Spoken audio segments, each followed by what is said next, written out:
Good afternoon, class. Myself, Dr. Bhanu, and today is my lecture on nasopharyngeal airway. तो nasopharyngeal airway वो हमारा passage है जहाँ nostril से वाया नोज टू फेरिंक्स, नाक से फेरिंक्स तक जो ट्यूब डालते हैं वो nasopharyngeal ट्यूब होती है, और उस रास्ते को एयरवे को क्या बोलते हैं? nasopharyngeal airway. ठीक है, ये आप जैसे देख रहे हैं नेजल कैविटी है, नोज है, ठीक है। तो यहाँ से जो ब्लू कलर का पाथवे आपको दिख रहा है, तो यहाँ पर आपको क्या दिख रहा है? फेरिंक्स।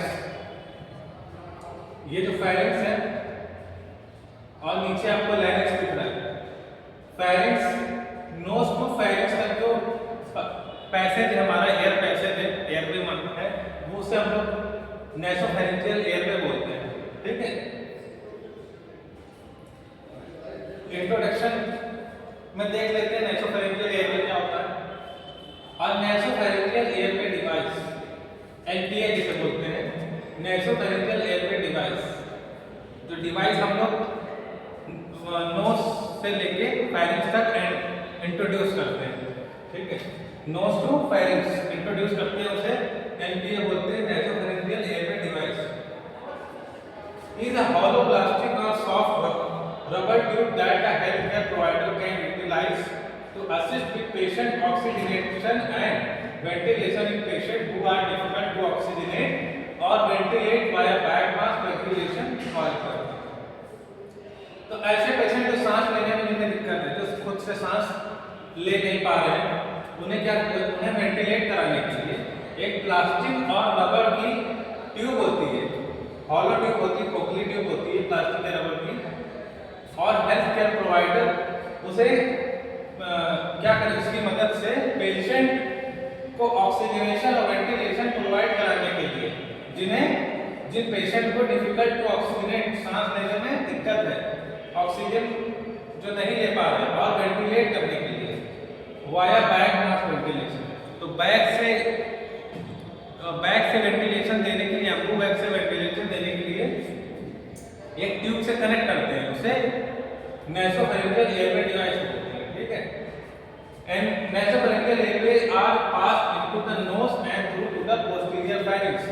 तो एनपीए क्या किया जाता है? नोज के थ्रू और फेरिंक्स के पोस्टीरियर पार्ट में इंसर्ट किया जाता है। nasopharyngeal airway do not cause patients to gag and are therefore the best airway adjunct in the and awake patient and a better choice in semi-conscious patient that may not tolerate an oropharyngeal airway due to the gag reflex।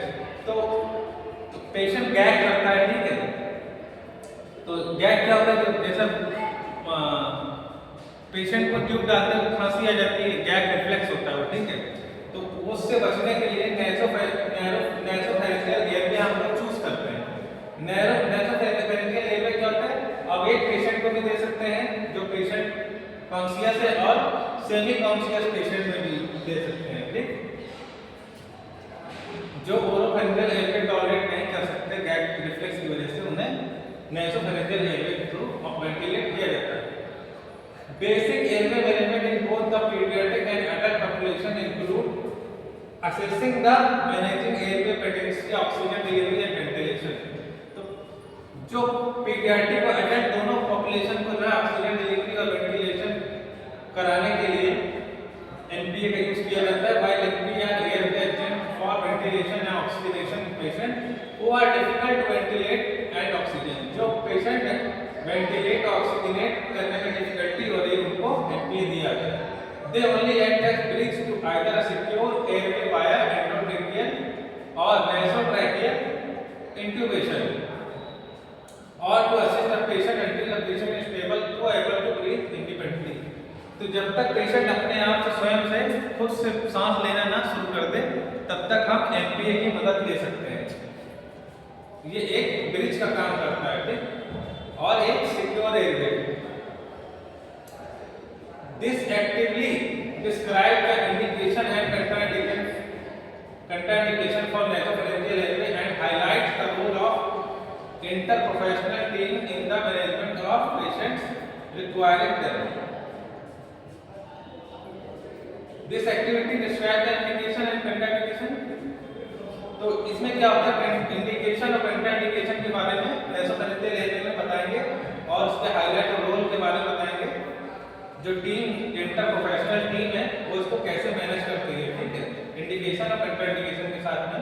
All effort should be taken to maintain a air patient's air by non invasive methodology unless indication for invasive airway management are apparent. तो patient का ये non invasive method है, इसमें किसी तरह की कोई चीरा या कट लगाने की जरूरत नहीं होती। नॉन इन्वेसिव, इन्वेसिव का मतलब किसी तरह का इंसिजन लगाना, ठीक है, इसमें इंसिजन की जरूरत नहीं पड़ती। नॉन इन्वेसिव मेथड है ये। कहाँ यूज होता है NPA usage conscious, semi conscious और अनकॉन्शियस पेशेंट। तो तीनों तरह के पेशेंट में हम लोग यूज कर सकते हैं।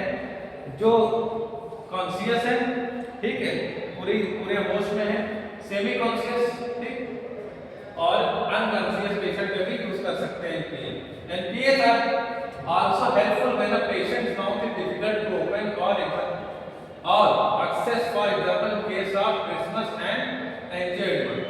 जब पेशेंट के चेहरा में स्वेलिंग या पेशेंट का मुंह को खोलने में दिक्कत है तो क्रिसमस की या एंजियोएडिमा की कंडीशन में क्या होता है, पेशेंट को मुंह नहीं खोल पाता है ठीक से, तो पेशेंट को माउथ से डिफिकल्टी होती है ओपन करने में, तो उसे क्या कहते हैं, नेसोफेरेंजियल एरिया हम लोग कहते हैं, ठीक है, नाक के माध्यम से।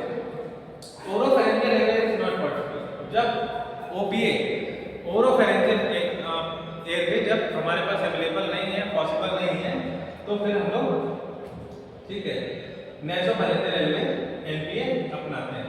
Gag reflex massive trauma around the mouth, इससे क्या होता है, गैग रिफ्लेक्स नहीं होता है, ठीक, एनपीए देने से क्या होता है, गैग रिफ्लेक्स नहीं आता है और माउथ के अंदर जो है ट्रॉमा नहीं होता है, ठीक। कंट्राइंडिकेशन कहाँ नहीं देना है, absolute contraindication NPA and anti nasopharyngeal area और nasotracheal intubation include sign of basilar skull fracture.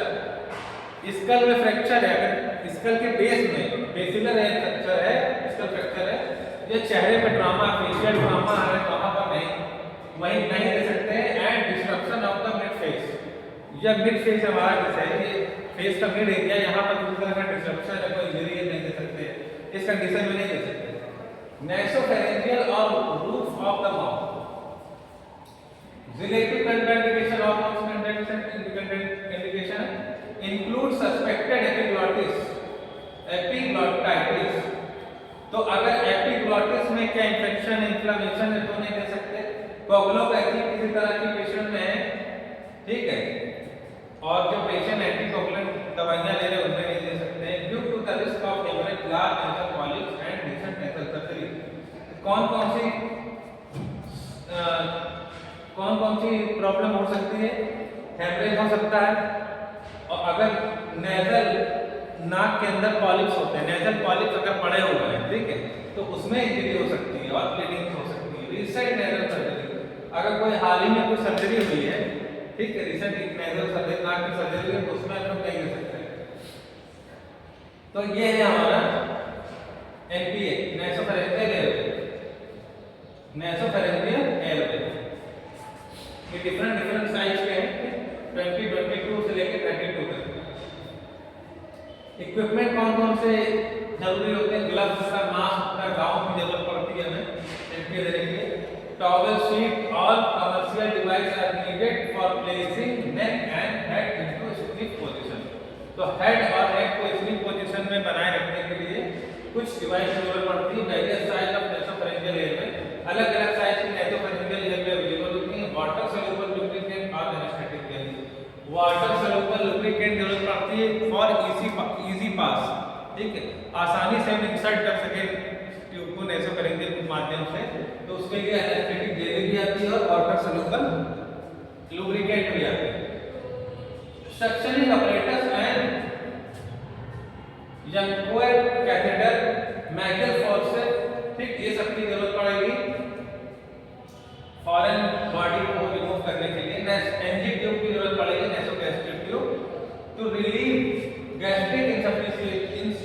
Insulation as needed. और नेसोगैस्ट्रिक ट्यूब की जरूरत पड़ेगी अगर किसी तरह का सेक्रेशन ओवर सेक्रेशन है उसे शक करने के लिए। There should be nasotracheal tube anti tube nasotracheal tube in several size, अलग अलग साइज में, और लीडोकेन देरी चाहिए होती है। टॉपिकल वैसोकंस्ट्रिक्टर भी चाहिए होता है, ऑक्सीडेटाजोलिन, फेनिलएल्फिन चाहिए होता है, 0.5% का कोकीन चाहिए होता है, एरोसोलाइट 2% और 4% लीडोकेन चाहिए होता है। नेसोफेरेंजियल एवरेज चाहिए, तो सिरिंज चाहिए कफ को इन्फ्लेट करने के लिए, सक्शन ट्यूब चाहिए होगा, सक्शन यंत्र चाहिए होगा, बीपी चाहिए होगा, नेजल कैनुला चाहिए होगा for apnoea oxygenation if condition. Nasal cannula भी चाहिए होगा, एपनिया अगर किसी सांस लेने की दिक्कत हो रही है, एपनिया कंडीशन है तो ऑक्सीजन और ठीक है। बैकअप एयरवे डिवाइस चाहिए, लैरिंजियल मास्क एयरवे चाहिए होगा, ग्लाइडल स्कोप चाहिए होगा, और सर्जिकल एयरवे हम ये सब चीजें इक्विपमेंट जरूर पड़ती है। प्रिपरेशन क्या है? Preparation for insertion of an NPA involve 2 steps, 2 step में होता है। पहला क्या है? The health care provider obtain the correct size NPA, पहली चीज तो size selection and nasopharyngeal airway का साइज सिलेक्शन, साइज हम लोग देख लेते हैं। एंड सेकंड क्या है? The provider coats the NPA with lubricant, दूसरा क्या एनेस्थेटिक जेली या कोई lubricant इसके ऊपर लगाएंगे, और any water soluble lubricant, ठीक।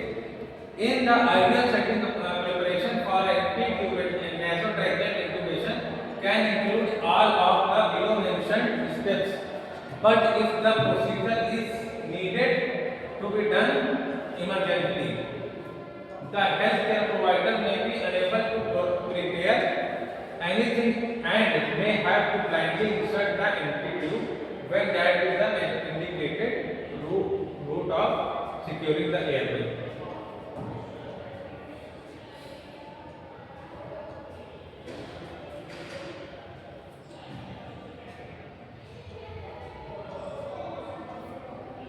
So preparatory steps not necessarily in the below other include, तो कौन कौन सी प्रिपरेशन होती है? Positioning the patient in the sniffing position, attaching the patient to the monitor, patient को स्निफिंग पोजीशन में place करते हैं, और monitor pulse oximeter, blood pressure monitor, cardiac monitor, ये सब पेशेंट के साथ अटैच करते हैं।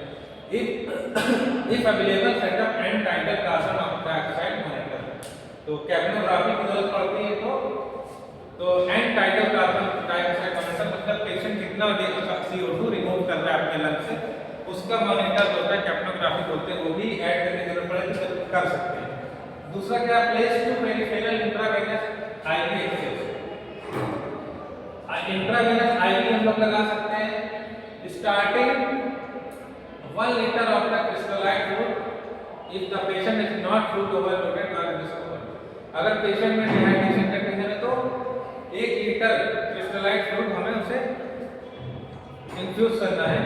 Pre oxygenated via nasal cannula non nuclear BVM BiPAP in order of increase the oxygen reserve and the time of desaturation after sedative and paralytic medication has been given. तो nasal cannula के through से पहले से pre oxygenation देना होता है, ठीक। Having a BVM ready left side, turning on wall suction, setting up the suction tubing at a anchor, having the respiratory therapist or other professional or other personal prepared with the ventilator, तो सारी चीजें हमें तैयारी कर लेनी होती है। Suction machine, suction की तैयारी कर लेनी होती है, सक्शन ट्यूब की, रेस्पिरेटरी थेरेपिस्ट की जरूरत पड़ती है उनको भी, और नेजल कैनुला भी प्री ऑक्सीजनेशन के लिए नेजल कैनुला लगाते हैं, और इंट्रावेनस आईवी कैनुला भी लगाते हैं, और डिफरेंट टाइप के monitor, pulse oximeter, blood pressure monitor, cardiac monitor भी लगाते हैं। Preparing sedative and paralytic medication is plan of sedation and और पैरालाइजेशन, तो अगर सेडेशन देना है तो उसकी भी सेडेशन की मेडिसिन हम लोग तैयार रखते हैं। Having a CO2 detector, AtCO2 and title volumes carbon dioxide, इसको डिटेक्ट करने के लिए कैप्नोग्राफी भी ऐड करते हैं, अटैच करते हैं साथ में। सेटिंग का बैकअप रहता है, हाँ पर बैकअप में होना चाहिए ऑक्सीजन का backup. Setting assign 6 to 7.5 centimetre ET tube and checking the cuff of the tube for an air. तो हमें जो है एंटी ट्यूब लेना है 6 से 7.5 सेंटीमीटर की लेंथ का, और उसे लीक प्रूफ होना चाहिए, तो उसका लीकेज टेस्ट कर लेंगे हम लोग पहले। ठीक, if using flexible bronchoscopy having the bronchoscope turn on and the place at the bed side. तो अपने हमारे बेड साइड पे हमारे पास में अवेलेबल होना चाहिए क्या, bronchoscope. Placing the anti tube nasopharyngeal tube डालते समय in warm sterile saline to allow the tube to soften and allow for smoother insertion. This can decrease the risk of trauma to the nasal passage. तो nasal passage में आसानी से anti tube हम लोग insert कर लें, उसके लिए क्या होगा, गरम है ना, तो ल्यूक वाटर मतलब गुनगुने गरम सलाइन वाटर में, ठीक, स्टेराइल सलाइन जो कि थोड़ा वार्म हो, उसमें ट्यूब को हम लोग डाल के सॉफ्ट कर लेंगे, जिससे सॉफ्ट ट्यूब से क्या होगा, किसी तरह की नेजल इंजरी नहीं होगी। ठीक, assessing for the more patent nostril which can be done by asking the patient to hold one nostril and take in the deep breath, identify which nares allow for more air movement. It can also be assessed by placing an MPA and judging which nares allow for easier insertion if the provider will be utilizing a flexible bronchoscopy. Then the scope can be used to visualize which nostril more patent. तो anti tube डालने के पहले हमें nostril भी check करना होता है, किस कौन सी नॉस्ट्रिल में एयर ज्यादा, मतलब कौन सा नॉस्ट्रिल उसका लेवल बड़ा है, तो ये चेक कर लेंगे हम लोग। कौन सा नॉस्ट्रिल सिलेक्शन करेंगे, कहां से हवा ज्यादा अच्छी आ रही है, ठीक है, इस नॉस्ट्रिल से डीप ब्रेथ, ठीक है। उससे क्या पेशेंट को बोलेंगे एक नॉस्ट्रिल बंद करके दूसरे नॉस्ट्रिल से खींचने को, जिससे पैसेज जो पैसेज अच्छा रहेगा, है ना, जहां पर तो वही वाला पैसेज हम लोग चूज करेंगे, वही नॉस्ट्रिल चूज करेंगे जिसमें से हवा ज्यादा पास होगी। Lubricating the tube and bronchoscope with lubricant और lidocaine jelly, care should be used to avoid smudging the camera of the bronchoscope. तो जेली लगाना, ब्रोंकोस्कोप में लुब्रिकेंट लगाना है, ठीक है, ट्यूब में लुब्रिकेट करना है, लेकिन कैमरे को बचाते हुए, क्योंकि कैमरे का जो उसका ब्रोंकोस्कोप का जो कैमरा है वो फेड ना होने पाए, ठीक है, उसमें स्मजिंग ना आनी चाहिए। Spray the topical vasoconstrictor in the bilateral nares to reduce bleeding risk.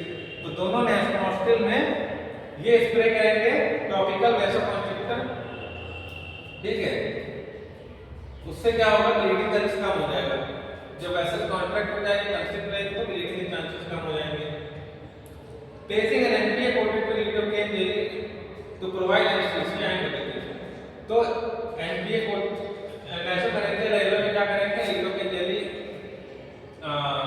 Apply करेंगे, जिससे क्या लुब्रिकेट हो जाए। Spraying aerosolise lidocaine in the oropharynx, lidocaine को स्प्रे भी करेंगे, ठीक है, ओरोफैरिंक्स एरिया में। और performing serial dilation of the bilateral nares for more patent nares with the increasing larger diameter and being coated with lidocaine or technique क्या होगा, as necessary clear the oropharynx of obstructing secretion, vomitus or foreign material। जहां तक हो सके ओरोफैरिंक्स को clear रखिए और secretion को रिमूव कर दीजिए, चाहे वोमिटस हो चाहे foreign material. Determine the abdominal size, airway का साइज आपको देखना पड़ेगा, किस साइज, कौन सा साइज सुटेबल है। When head against the side of the face, a correctly size airway will extend from the tip of the nose to the tragus of the ear. तो tip of the nose से, ये tip of the nose से tragus ear, tragus of the ear की length में major करती रहेगी, ठीक है। The airway to ensure it does not cause obstruction. Open the nares to reveal the nasal passage. Nasal को ओपन करना है और nasal passage को चेक करना है। Inspect both nares to determine which side is wider. तो दोनों दोनों नॉस्ट्रिल में चेक करेंगे कौन सा नॉस्ट्रिल वाइडर है, जो चौड़ा है जो वाइडर है उसी को यूज करेंगे हम लोग एनपीए के लिए। Lubricate the nasopharyngeal airway with water से lubricate aspiratory such as lidocaine. Lidocaine जैसे लुब्रिकेट करेंगे नासोफैरिंजियल ट्यूब को। Insert the airway posteriorly, not cephaloid. Cephaloid मतलब हेड की तरफ, तो हेड की तरफ में posteriorly insert the airway posteriorly parallel to the floor of nasal cavity. Nasal cavity के parallel हम लोग ट्यूब insert करेंगे with the bevel of the tip facing toward the nasal septum with the pointed end lateral and the open end of the airway facing the septum. Use gentle yet firm pressure to pass the airway through the nasal cavity under the inferior turbinate. तो gently pressure लगा के airway में हम लोग पास करेंगे tube को through the nasal cavity। nasal cavity को पास करेंगे इंफीरियर टर्बिनेट के नीचे की तरफ। इफ यू एनकाउंटर रेजिस्टेंस, अगर आपको कोई रुकावट महसूस होती है, ट्राई रोटेटिंग, तो हम ट्यूब को रोटेट करेंगे। रोटेट करने से क्या होगा, rotating the airway slightly and re advance, तो रोटेट करके दोबारा फिर से एंटर करेंगे। If the tube still will not pass, try inserting it into the other nostril. अगर उस नॉस्ट्रिल से नहीं जा पा रही ट्यूब, ऑब्स्ट्रक्शन लग रहा है, तो दूसरा नॉस्ट्रिल यूज करेंगे। Advance the air way straight back until the flank is resting at the nostril opening। तो ये क्या है, फ्लैंक। तो फ्लैंक यहाँ नॉस्ट्रिल तक, इस पे जब पोजीशन पहुंच जाएगी रेस्टिंग पोजीशन में, तब हमें रोकना है। कॉम्प्लिकेशन कौन सा, कॉम्प्लिकेशन की नासोट्रैकियल इंट्यूबेशन इंक्लूड कौन कौन से कॉम्प्लिकेशन है, एपिस्टैक्सिस, नाक से ब्लीडिंग आ सकती है एपिस्टैक्सिस, टर्बिनेट फ्रैक्चर, टर्बिनेट में हमारे नॉस्ट्रिल के अंदर, नाक के अंदर तीन तरह के सुपीरियर, इंफीरियर और मिडिल टर्बिनेट होते हैं, वो फ्रैक्चर होने के चांस रहते हैं। इंट्राक्रेनियल प्लेसमेंट, क्रेनियम के अंदर न चला जाए, इंट्राक्रेनियल प्लेसमेंट ना होने पाए। अगर बेसिलर स्कल फ्रैक्चर है तो क्रेनियम में जा सकता है, वो नहीं जाना चाहिए। एंड रेट्रोफैरेंजियल डिसेक्शन और लैसेरेशन, तो एपिस्टैक्सिस के चांस होते हैं। After successful nasotracheal ET tube intubation, patient में develop sinusitis which can lead to sepsis. तो नासोट्रैकियल इंट्यूबेशन का पेशेंट को साइनोसाइटिस की प्रॉब्लम हो सकती है, जो बाद में सेप्सिस कंडीशन बन सकती है। ये कॉम्प्लिकेशन होते हैं। Blind placement increases risk of oropharyngeal placement and retropharyngeal laceration. तो किसी तरह का घाव हो सकता है अगर ब्लाइंड प्लेसमेंट करते हैं हम लोग बिना केयरफुली देखे हुए, ठीक है। But otherwise blind and bronchoscopic placement have similar complication.